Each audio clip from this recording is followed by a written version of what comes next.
नमस्कार, आप live cities देख रहे हैं। मैं हूं जय शुक्ला। भैया, ये तो वही बात हो गई कि बारात दरवाजे तक आ पहुंची है और दूल्हे के फूफा जी गायब है। अब देखिए ना, बिहार के भोजपुर में बिलौटी गांव के भरत तिवारी का जो तथाकथित इनकाउंटर हुआ, उसके बाद महापंचायत बुलाई गई। अब इस महापंचायत में सरकार को घिरता देख करके एक वर्ग ऐसा भी था जिसने अपना समकक्ष महापंचायत बुलाने का ऐलान कर दिया, जिसका नाम बहुजन महापंचायत रखा गया।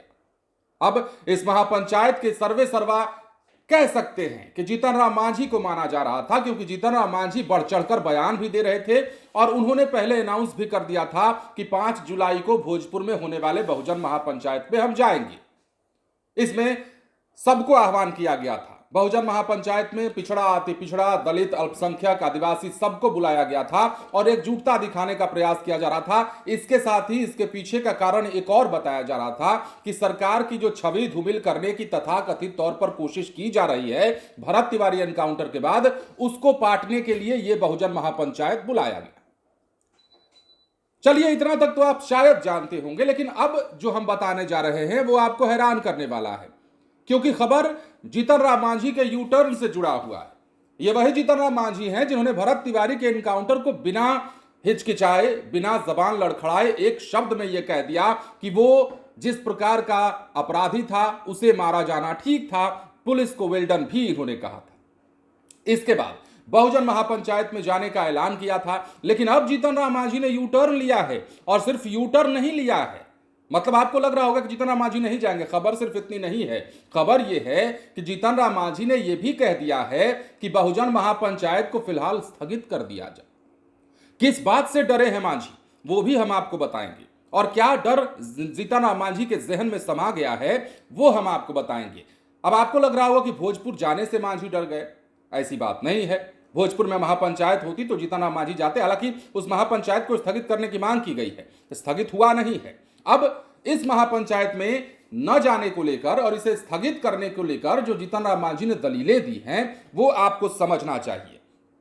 अब देखिए, अपने सोशल मीडिया प्लेटफॉर्म पर इस कार्यक्रम में नहीं जाने की उन्होंने घोषणा कर दी है। उन्होंने कहा है, एकदम देखिएगा, अक्षरशः हम आपको बता रहे हैं, राज्य हित और सामाजिक सरोकार को ध्यान में रखते हुए उन्होंने ये फैसला लिया है। कहा है कि मौजूदा हालात में हमें संयम से काम लेना है। उन्होंने दावा किया कि कुछ लोग इस फिराक में हैं कि कुछ भी गलत हो और तोहमत हमारे ऊपर लगा दी जाए। मांझी ने कहा कि यह वक्त बड़ा दिल दिखाने का है। अब क्या बड़ा दिल? अब इससे पहले का एक ट्वीट देखिए जीतन राम मांझी का। देश की जनता करे पुकार, बहुजन एकता आपकी बात के नारों के बीच आगामी 5 जुलाई 2026 को आरा में आ रहा हूं जगदीशपुर में आयोजित बहुजन महासभा में शामिल होने के लिए। ये जीतन राम मांझी के 2 ट्वीट हैं। एक तो वर्तमान का, जिसमें उन्होंने मना कर दिया है बहुजन महापंचायत में जाने से और स्थगित करने की मांग कर दी है, और एक दूसरा वाला जो कुछ दिन पहले उन्होंने डाला था। अब समझिए मामले को। इससे पहले 27 जून को सोशल मीडिया पर जो पोस्ट किया था उसको भी हमने आपको बताया है। अब देखिए, भोजपुर जिले के जगदीशपुर में 5 जुलाई को बहुजन महापंचायत बुलाई गई है। अब इसका आयोजन बहुजन आर्मी नाम का एक संगठन कर रहा है। इसमें प्रदेश भर से दलित, पिछड़ा, आदिवासी अल्पसंख्यक समुदाय के लोगों को जुटने का आह्वान किया गया। दरअसल भोजपुर जिले के शाहपुर स्थित बिलौटी गांव में 17 जून को पुलिस के द्वारा तथाकथित हत्या और इनकाउंटर में भरत तिवारी की मौत हुई थी। इसके बाद सवर्ण समाज के लोगों द्वारा बिलौटी गांव में 24 जून को महापंचायत बुलाई गई थी। इसमें बिहार के अलावा उत्तर प्रदेश जैसे दूसरे राज्यों से भी बड़ी संख्या में लोग जुटे थे। इस महापंचायत में भरत तिवारी एनकाउंटर को फर्जी करार देते हुए आरोपी पुलिसकर्मियों पर सम्राट सरकार से कार्रवाई की मांग की गई थी। अब उसी महापंचायत के समकक्ष, उसी महापंचायत के विरोध में दलित और पिछड़ा समाज को एकजुट करने के लिए बहुजन महापंचायत का आह्वान किया गया। बहुजन आर्मी के राष्ट्रीय अध्यक्ष ने डॉन से, मतलब राजनेता बने अशोक महतो को भी इस महापंचायत का न्योता दिया। दावा किया कि महतो ने इस कार्यक्रम में आने पर अपनी सहमति दी। अशोक महतो की पत्नी अनीता अभी नवादा जिले के वारसलीगंज से आरजेडी की विधायक है। मतलब भरत तिवारी की पुलिस एनकाउंटर में मौत पर विपक्ष से लेकर सत्ता पक्ष के नेता भी सवाल उठा रहे हैं। दूसरी ओर मोदी कैबिनेट में मंत्री जीतन राम मांझी इस पर क्या क्या बयान दे चुके हैं, आपने सुना है। सवाल तो यह भी उठता है ना कि यह जातीय गोलबंदी आखिर कराई क्यों जा रही है? क्या बिहार को एक बार फिर से जातीयता की आग में झोंकने की कोशिश हो रही है? अब आप कहिएगा कि आप बहुजन महापंचायत पर क्यों ऐसा बोल रहे हैं, तो हम किसी के पंचायत महापंचायत पर नहीं बोल रहे हैं। हमें आपत्ति नहीं है और ना ही हमारा यह काम है कि हम पक्षपात कर दें। पर जो मसला है, जो मामले हैं, जो छोटी मोटी चीजें हैं आपके ध्यान में नहीं आती, वो हम आपको बताना चाहते हैं। अगर बिलौटी गांव की बात करें और अगर वहां सिर्फ आप समझते हैं कि उस दिन जो महापंचायत भरत तिवारी के समर्थन में हुआ उसमें सिर्फ सवर्ण समाज जुटा था, तो अब तक आप गलतफहमी में हैं, नींद में हैं, जाग जाइए। भरत तिवारी को लोग पागल कह रहे हैं, पागल था, लोग कह रहे हैं कि वो तो बहुत बड़का पागल था। किसके लिए मर गया? किसके लिए लड़ाई करके मर गया? सवर्णों के लिए मर गया क्या? लोग सवाल पूछ रहे हैं। और वहां के जितने गरीब गुरबा लोग हैं, जवैनिया गांव से विस्थापित जो लोग हैं या जिनके पास मूलभूत सुविधाएं पहले से नहीं थी, उन्हें भरत तिवारी ने दिलवाया, उनसे जाकर पूछिए। वो किसी सवर्ण समाज से नहीं आते, वो दलित समाज से आते हैं, पिछड़े समाज से आते हैं, गरीब गुरबा बिलो पॉवर्टी लाइंस के नीचे आते हैं। मतलब ऐसे लोगों के लिए उसने अपनी जान गंवा दी और उस पर भी जातीयता की राजनीति। बहुत सारे लोग कमेंट सेक्शन में, आप में से कई लोग होंगे जो हमारी इस बात को नहीं मानेंगे, हमें गालियां भी देंगे, लेकिन हमें उसकी परवाह नहीं है। सच बताना हमारा काम है, फैक्ट से रूबरू करवाना हमारा काम है।